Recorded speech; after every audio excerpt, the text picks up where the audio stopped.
Le 14 avril 1912, un des plus grands drames de l'histoire a eu lieu en plein milieu de l'océan Atlantique. Il s'agit bien sûr du naufrage du Titanic. Mais saviez-vous que cette tragédie aurait pu être évitée? C'est ce que vous allez constater tout de suite grâce à Paulin Galici qui nous fait revivre heure par heure le jour où le Titanic a sombré. 14 avril 1912, quelque part au milieu de l'Atlantique. Aujourd'hui, le Titanic, le plus beau, le plus grand des paquebots de tous les temps, va sombrer, faisant plus de 1500 morts.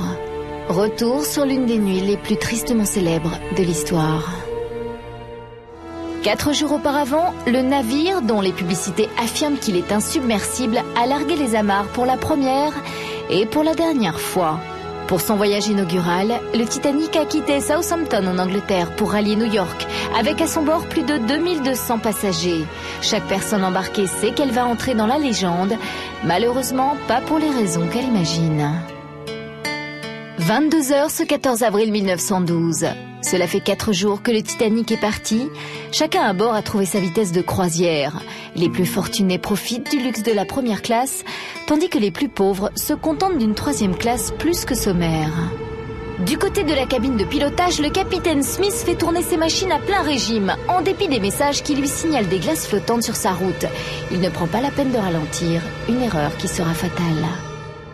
23h30, le Titanic fonce dans la nuit. Les vigies scrutent l'obscurité à la recherche des icebergs. Tout à coup, ils aperçoivent quelque chose qui leur paraît petit, mais à chaque seconde, l'obstacle grandit dangereusement.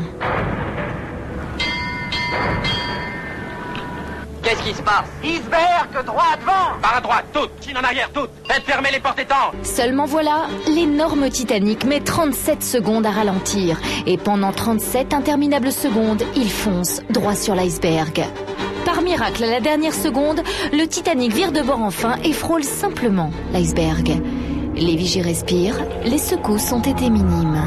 Mais ce qu'ils ignorent, c'est que le pire vient de se produire. Minuit. La fête continue dans les salons du Titanic. Personne ne se doute de ce qui est en train de se passer dans la cale. Le Titanic est censé être insubmersible grâce aux 14 compartiments étanches qui divisent sa coque. Mais la partie immergée de l'iceberg a éventré le paquebot sur une centaine de mètres. Résultat, la mer commence à s'engouffrer dans les 5 premiers compartiments étanches. Après quelques minutes, cela ne fait plus aucun doute pour l'équipe. Le Titanic va couler. Nous allons sombrer, commandant. Combien de personnes y a-t-il à bord? Un peu plus de 2200. Combien de places dans les embarcations? Combien? 1200. 1000 personnes n'auront donc pas de place dans les canots de sauvetage et la température de la mer est descendue à -1 degré. Très vite, le capitaine Smith ordonne de faire embarquer les femmes et les enfants, puis d'envoyer un message de détresse. Le message de détresse réglementaire, commandant? Oui, faites-le tout de suite. 0h45, la première fusée de détresse est lancée.